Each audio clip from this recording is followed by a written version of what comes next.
deal is a deal, no matter how twisted the bargaining. It's Nightfall.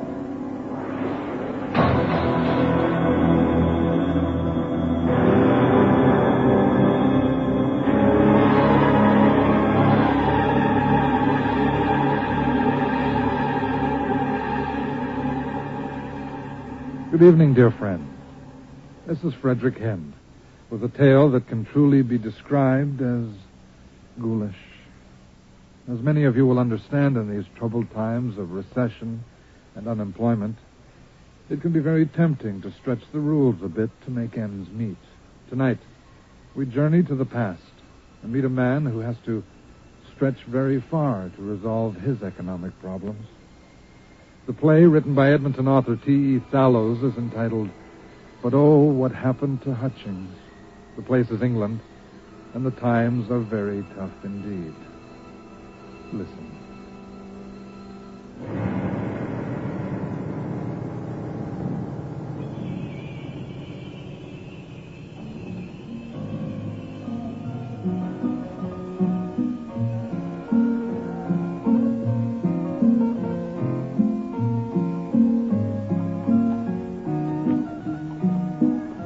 Mr. Tallman, we're facing a revolution in modern medicine. We've come a long way since bloodletting.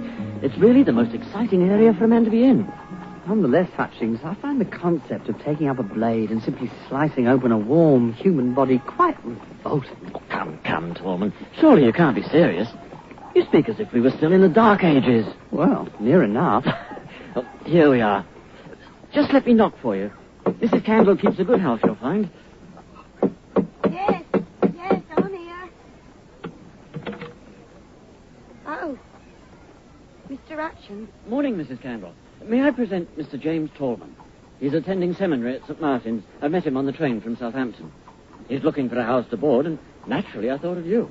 Thank you, sir. Mr. Tallman, won't you come in? Oh, thank you. Are you coming, Mr. Hutchings? No, I've other things I must attend to. I'll be by later. Now, take care of Tallman, Mrs. Candle. Thank you for your kindness, Mr. Hutchings. Have you your things with you, Mr. Tallman? Beg your pardon. I've only this bag with me. There are 2 steamer trunks held back by the station master. I'll send for them. Now I have an address. Well, begging your pardon, Mr. Tallman, and I suppose you may tell me to mind my own affairs, but there's those who might say that Mr. Hutchings would not be the finest friend you'd make here. What do you mean? Now, mind, I don't say as the man's really that sort, but, well, it has been said that he's been questioned by the police. Oh, I really shouldn't say it, but a grave robbing. Grave? Oh, come now. I only say has been said by others. That really is a bit much, Mrs. Candle. Hutchings seems a decent sort. Well, seems may be, Mr. Tallman, but I know is.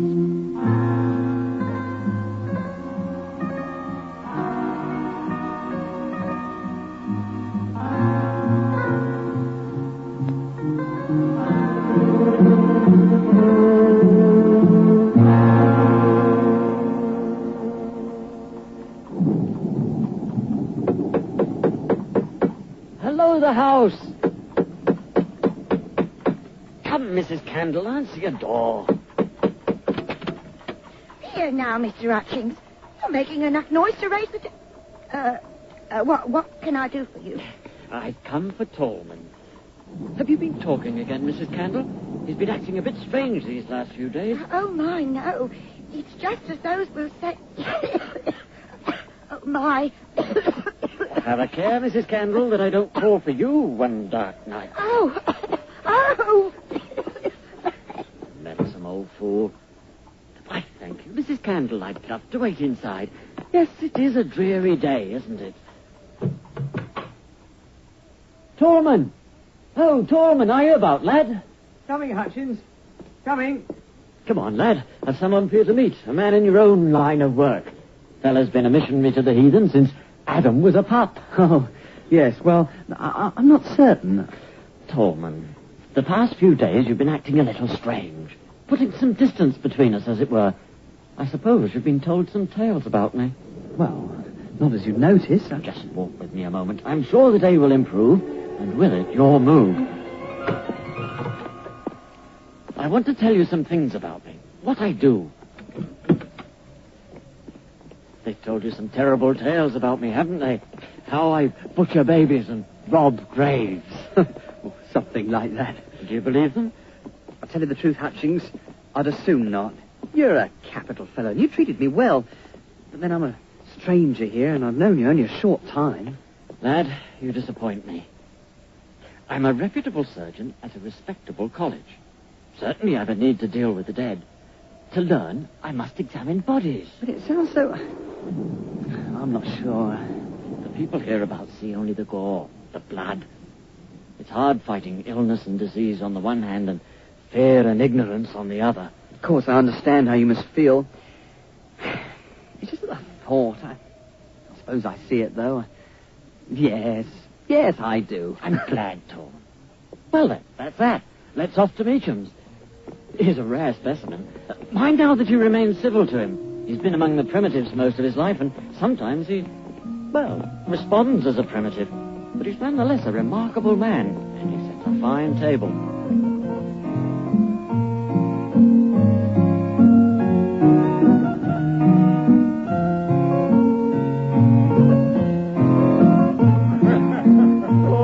A delightful meal, Mr. Meacham. I've never had a finer roast of pork. With turnips and onions is the only way. Learned from a cook while I was in the army. Roast it well, he said, and it stood me in good stead among the savages. You must have had some memorable experiences, Mr. Meacham. Well, yes, lad. I remember as one time there was, 100 savages standing all about with wild-looking eyes and hair all twisted up with pig fat. Was 20 with me, I suppose. And don't you know, they lay right down awaiting the final blow from one of them wicked long spears the buggers carry. But not me. Was never an Englishman to bow the knee, boys, save to our own sovereign king. So I stood and stared full at 'em.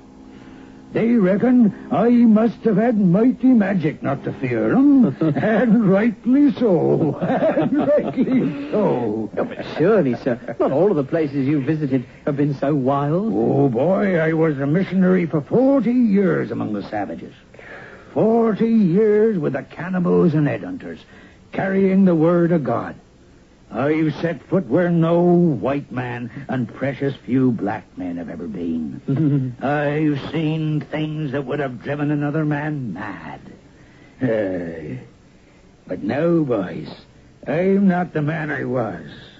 I fear the wine and rich food have undone me. I must beg your pardon and prepare for an early bed. Oh, you needn't rise, sir. We'll show ourselves out. My thanks for the fine table. Oh, and mine. And for the company.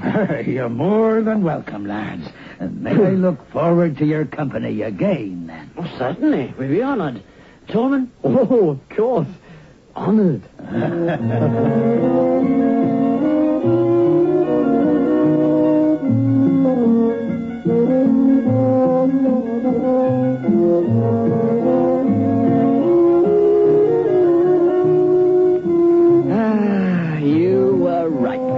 I don't think I've ever had a finer roast of pork or better port wine. Quite right.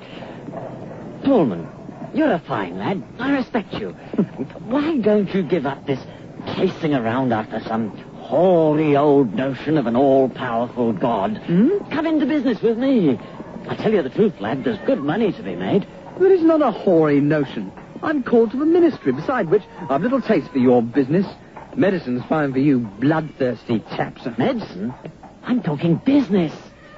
Do you realize that a fine mounted skeleton commands sometimes £200? What? That's a year's wages for many. Good God, man. Every one of these pitiable wretches that snarl about our streets is going to die. What a fallow field. Why, there's markets in America, on the continent, that simply cry out for fine British products. Hutchings, you're mad. Quite mad. You've a strange notion of friendship, Tolman. Here I offer to make you a partner. You laugh at me. Oh, well, I suppose it's not to be. Well, let's off to Mrs. Candle's, then.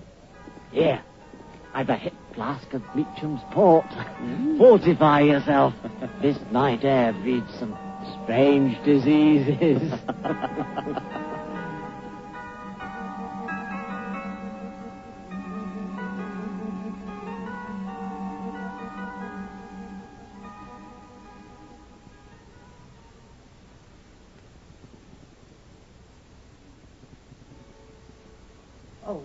Mrs. Campbell, Yes, Mr. Tallman? I wanted to apologise for coming in last night. For the noise. We'd had too much wine and it got the better of us, I'm afraid. I'm truly sorry. Oh, you might... oh, thank you. Mrs. Campbell? Mrs. Campbell, are you ill? What can I do? It's, beg your pardon. It's like as not a touch of the night devils. It will be gotten directly. I certainly hope so. You must take care of yourself. No, you sit there. I'll answer the door. Tallman, just the very man. Here now, Mrs. Campbell. That cough sounds quite bad. Oh, it's not so much. Ah, but it might be. Best I examine you. Leave off. I don't want you touching me. You just leave off. I'll not be stretched out for you and your foul friends to fool with. Hutchings, perhaps you should leave. He's angel of death. Satan himself. Oh, Mrs. Campbell, please, calm yourself. I'll call later, Tallman. Calm her and I'll examine her when I return. Damn you, Hutchings. You'll not touch me. Your touch is the touch of the grave. May you meet a black end.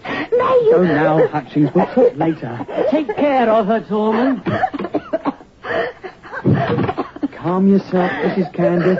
He's gone. It's all right. No. He's the angel of death. When he calls you, you've little time left. I don't want to die. Oh, I'm please. sure. Mrs. Campbell, you must be calm. Hutchings is a doctor of medicine. Please, Mrs. Campbell. Please.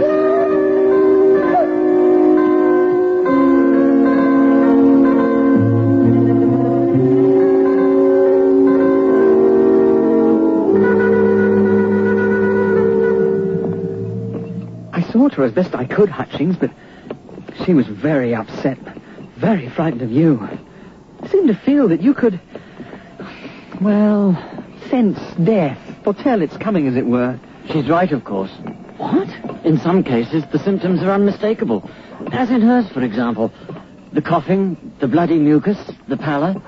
She's consumptive. Consumptive? Probably won't last the summer out. Hutchings, Did I what? the night before last, I saw you leaving the house.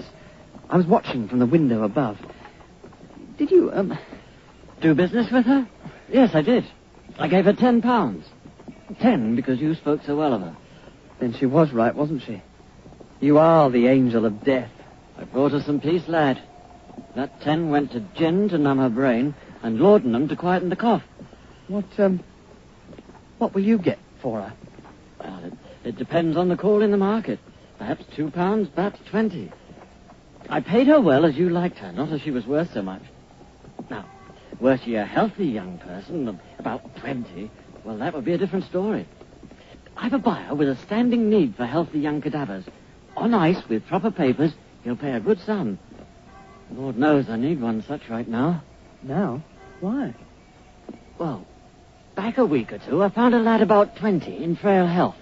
He was fading before my very eyes, the colour leaving him, yet still well fleshed out and solid.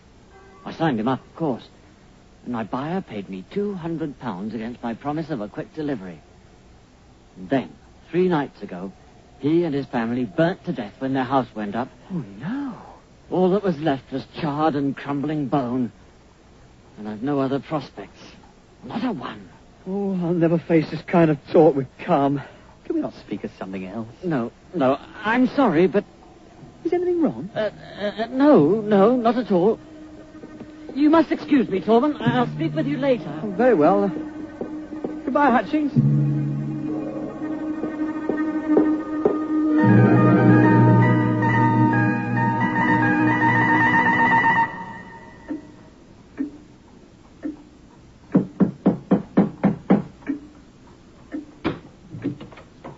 Tall man. How are you? Do come in. Thank you. Been several days since you've been here. Yes. I was becoming worried. Are you well? Yes, sir, I'm fine. I really wanted to ask you, have you heard from Hutchings? I haven't seen him in several days. Oh, neither have I. Lad's probably off on a fling, much like me before I joined the ministry, he is. Well, I'm rather worried about him. There's, Mr. Meacham, may I confide in you as a man of the cloth? Why, surely, lad. What is that?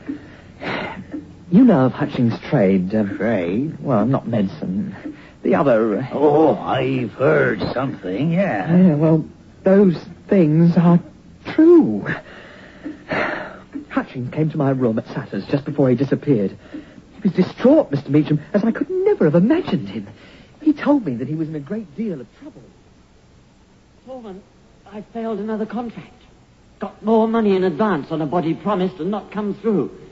He's sworn to put the law on me. Do you know what'll happen to me if I'm put in jail? With the hardest, the most cruel of those who misunderstand me? I'll be killed, beaten to death. Well, can you not return the money? Surely that would... It's all spent. All. Hutchings, where are you going? Stay here. For God's sake, leave me alone. And so he ran out into the street. I was afraid for his safety, so I followed. He went straight to Mrs. Candle's and went inside. She'd been making some progress against the consumption, recovering somewhat. I was going to go in after Hutchings, but I waited outside, in the shadows beside the step. And a few moments later, Hutchings came out. Damn me forever. Get rid of this. Now. Police! Oh, police! Mrs. Candle is dead. Police! A little bottle. I picked it up from the gutter as he ran off. Aye, and you think... That Hutchings killed Mrs. Candle with poison. I see. You've spoken to no one else about this? No one. I wanted to speak to him first. What am I to do? I'd say you'd best leave it with me. I'll find a way to deal with it. Thank you, sir. It's a great relief not to have to bear this alone. And now, lad, I've a pork roast going. We dine presently. But first, there's something I want you to see.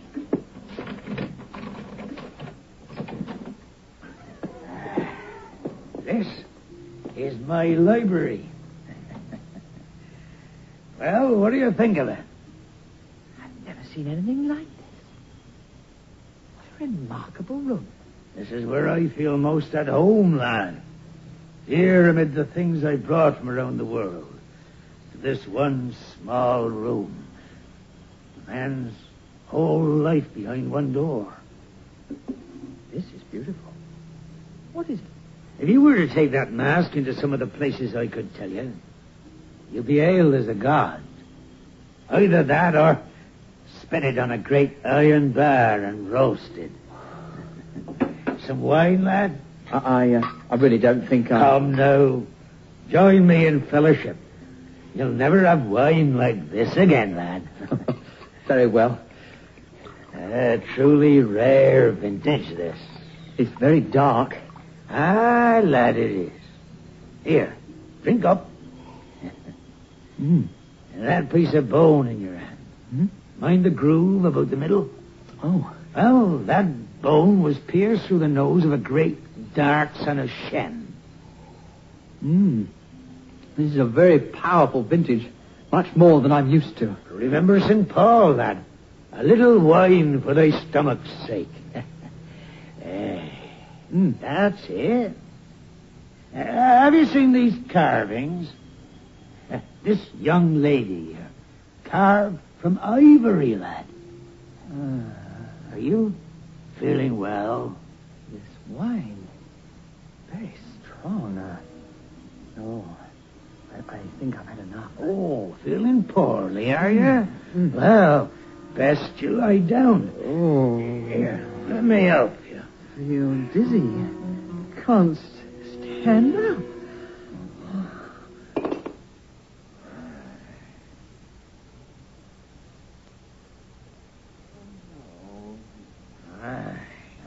Back with us, are you? Meacham. What? I can't move. Quite right. Don't bother trying to struggle free. Can't be done. What's the meaning of this? Why, I'm going to answer your questions about Hutchings. Isn't that what you wanted? Why have you tied me to the chair? Why, so you'd listen to me all the way through. I was a missionary for 40 years. 40 years among the cannibals and headhunters.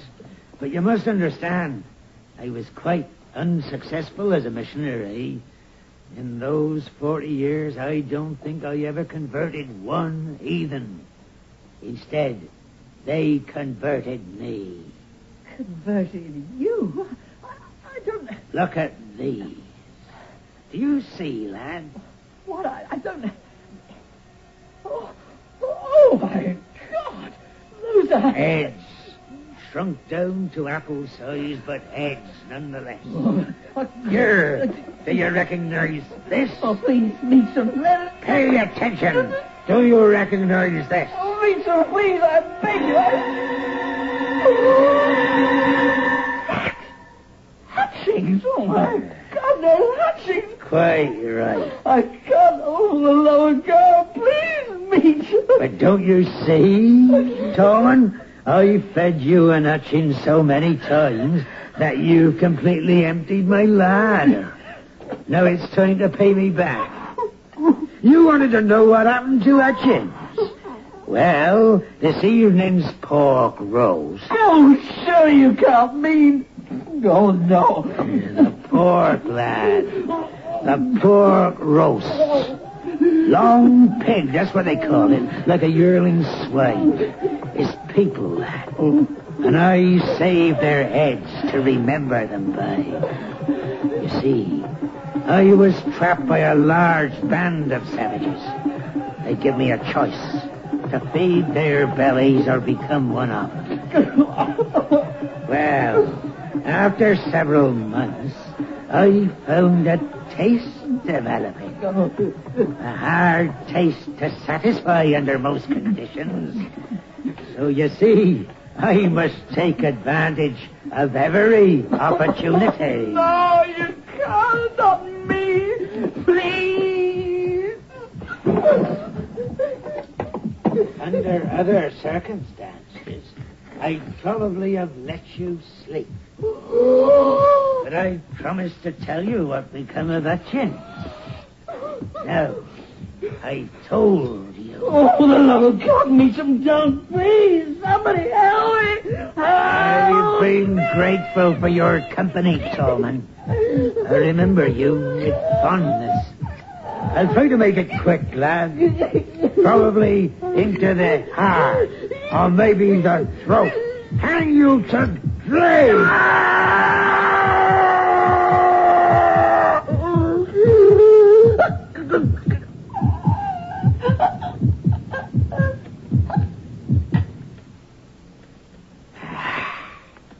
Tolman? Tolman, lad? Ah, well, he's gone to his reward. Would you care to confirm that, sir? Stirring performance, Meacham. I was terrified even in the next room. My thanks, Mr. Hutchins. He's dead, then? Yes, quite. Heart failure, I should say. Frightened to death. All in all, Meacham, it's over. He was a good lad. If only he'd let well enough alone. He couldn't afford to be revealed, Meacham. Well, let's to dinner. You will join me. Thank you. But, You look pale. What is it? it's just, well... Out with it. What you told Tolman about the pork, the cannibals. Fine tale. Yes, but... You're wondering. You're afraid it might be true that I'm carving roast from the bodies in the cellar? No, not that. But it is pork, isn't it?